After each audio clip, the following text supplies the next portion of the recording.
have to wonder if Elon Musk getting involved in politics has nothing to do with any political anything, just has to do with pure greed.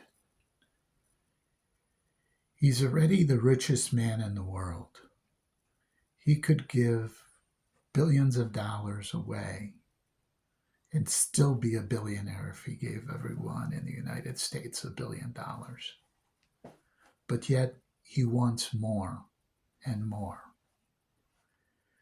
causing a recession for someone who has this much money could be nothing more than a ploy as a land grab, a property grab.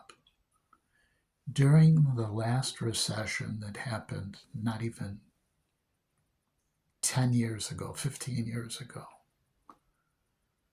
when everyone was selling everything, selling off their 401ks, everything to make ends meet, during the great recession that we had in '08 before Obama. People did that because they needed to live. A lot of people who were rich became much richer because there's an old saying, you buy low and you sell high. That's what they were doing. All I can think of is that he wants to buy as much property, buy as much of everything as he can. He knows that Trump is going to lower the corporate tax rate, so he will be paying less taxes. It's not like he has to borrow money. He has billions and billions of disposable income. Like I said, if he was to give $50 billion away to charity, he would still have over $100 billion. For him to lose money when he bought the platform known as X doesn't mean anything to him, because in the long run, his wealth is just going to increase. But that's the whole thing.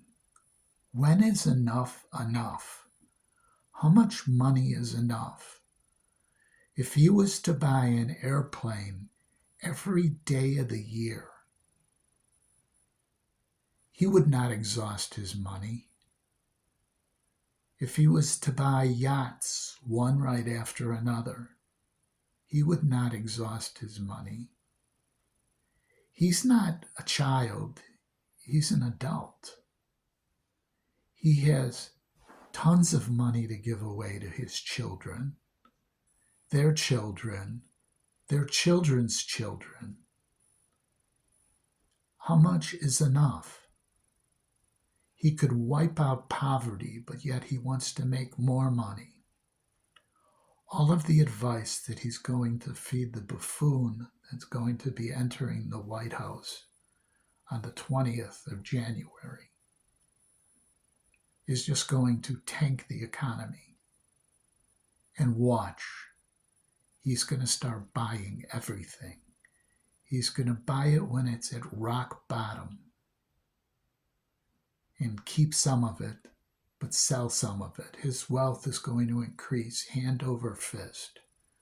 If you take a look at what's happened, the middle class has actually lost wealth, while the upper classes have gained wealth.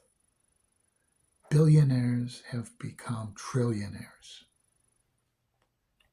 When is enough enough?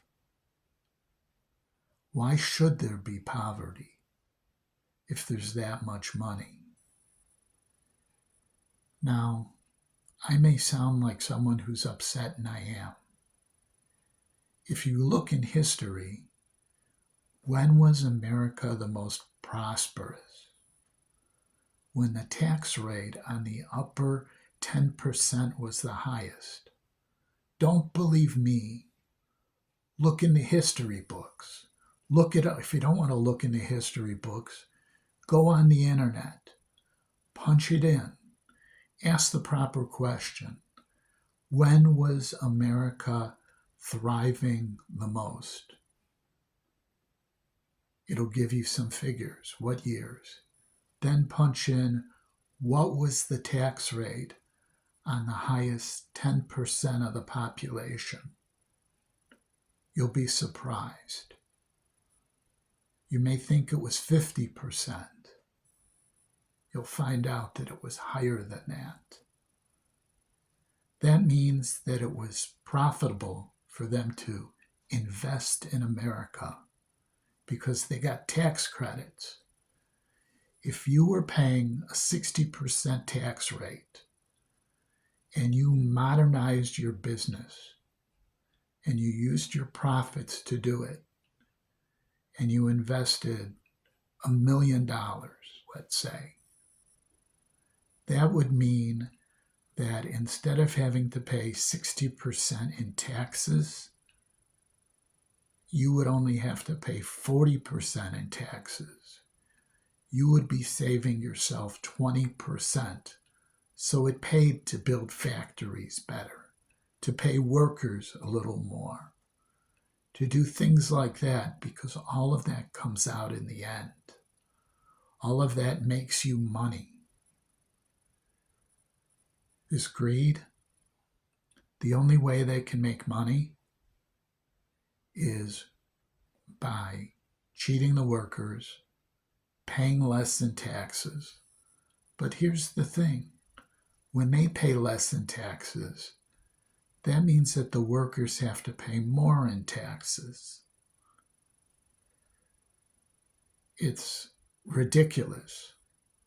It kind of reminds me of what happened with Pullman and the cruelty that Pullman had. Pullman had a town on the south side of Chicago, Pullman. In the town, it was a factory town. He owned the houses. He owned the stores. He owned the churches. He owned everything. He fixed all the prices. So every penny you made went back to Pullman. The workers were getting upset. They wanted more. They were tired of being felt like serfs that were basically being worked to death and getting nothing. When they striked, Pullman got so upset that I dare them to do this to me. What did he do?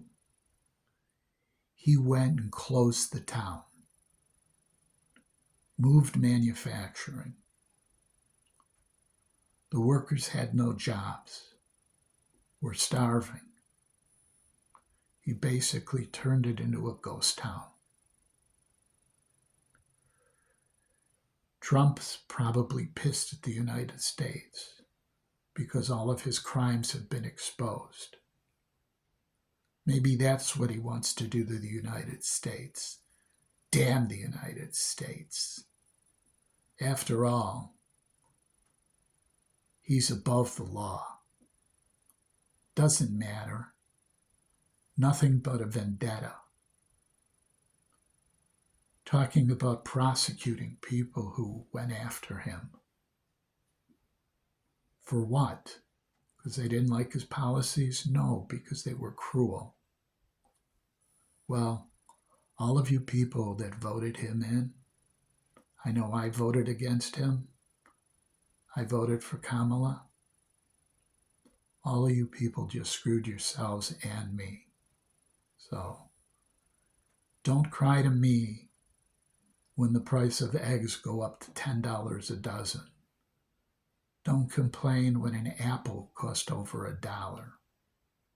Don't complain when people are starving and there's no social services to help them because you did that to us. So shut up, Buttercup. It's your choice.